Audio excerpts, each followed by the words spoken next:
नल नील सेतु बांधकर उसे बहुत मजबूत बनाया। देखने पर वह कृपा निधान श्री राम जी के मन को बहुत ही अच्छा लगा। सेना चली जिसका कुछ वर्णन नहीं हो सकता। योद्धा वानरों के समुदाय गरज रहे हैं। कृपालु श्री रघुनाथ जी के सेतु बंध के तट पर चढ़कर समुद्र का विस्तार देखने लगे। करुणा के मूल प्रभु के दर्शन के लिए सब जलचरों के समूह प्रकट हो गए। जल के ऊपर जो निकल आए बहुत तरह के मगर, नाग, घड़ियाल, मच्छ और सर्प थे, जिनके 100 योजन के बहुत बड़े विशाल शरीर थे। कुछ ऐसे भी जंतु थे जो उनको भी खा जाएं। किसी किसी के डर से तो वह भी डर रहे थे। वे सब वैर विरोध भूलकर प्रभु के दर्शन कर रहे हैं, हटाने से भी नहीं हटते हैं। सबके मन हर्षित हैं, सब सुखी हो गए। उनकी आड़ के कारण जल नहीं दिखाई पड़ता।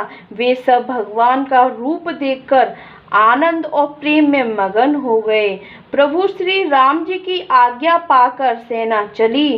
वानर सेना की विपुलता, अत्यधिक संख्या को कौन कह सकता है। सेतु बंध पर बड़ी भीड़ हो गई। इससे कुछ वानर आकाश मार्ग से उड़ने लगे और दूसरे जलचर जीवों पर चढ़ चढ़कर पार जा रहे हैं। कृपालु रघुनाथ जी तथा लक्ष्मण जी दोनों भाई ऐसा कौतुक देकर हंसते हुए चले और श्री रघुवीर सेना सहित समुद्र के पार हो गए।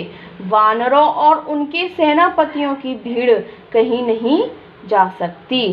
प्रभु ने समुद्र के पार डेरा डाला और सब वानरों को आज्ञा दी कि तुम जाकर सुंदर फल मूल खाओ।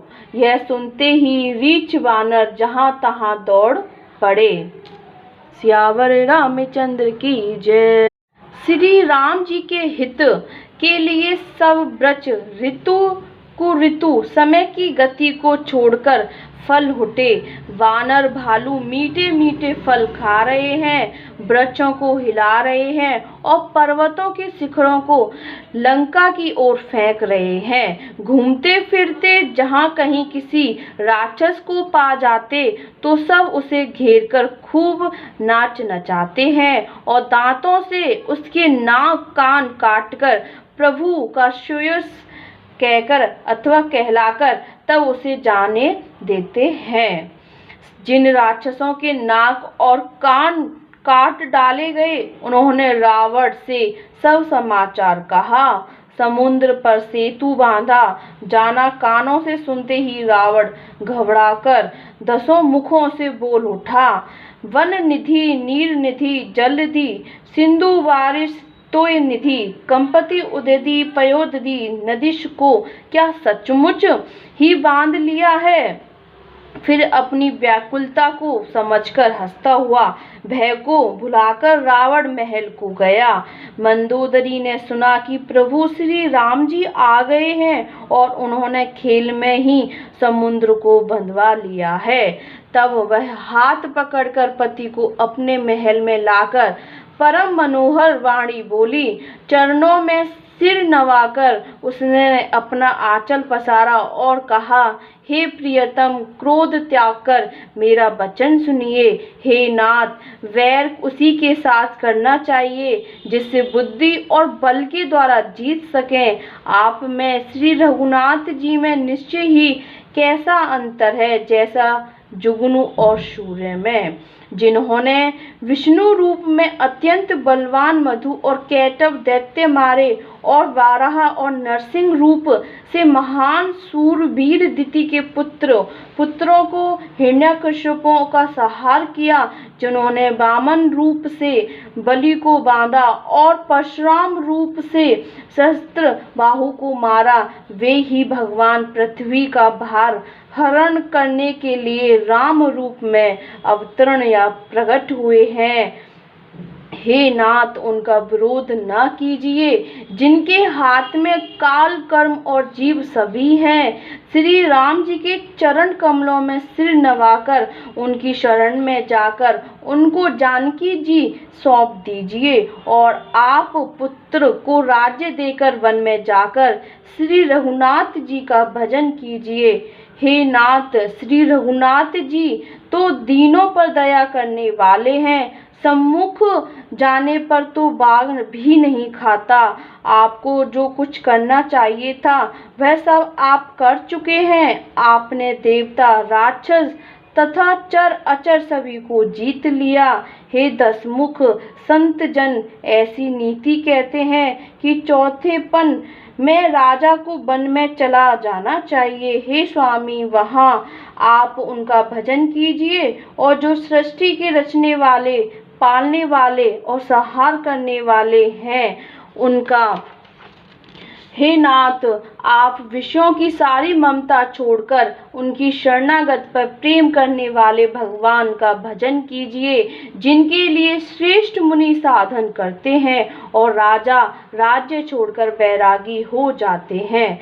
वही कौशलाधीश श्री रघुनाथ जी आप पर दया करने आए हैं। हे प्रियतम, यदि आप मेरी सीख मान लेंगे तो आपका अत्यंत पवित्र और सुंदर यश तीनों लोकों में फैल जाएगा।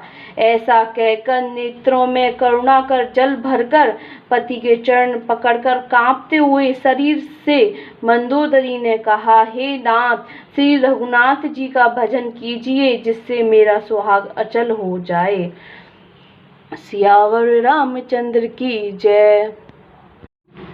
तब रावण ने मंदोदरी को उठाया और वह दुष्ट उससे अपनी प्रभुता कहने लगा।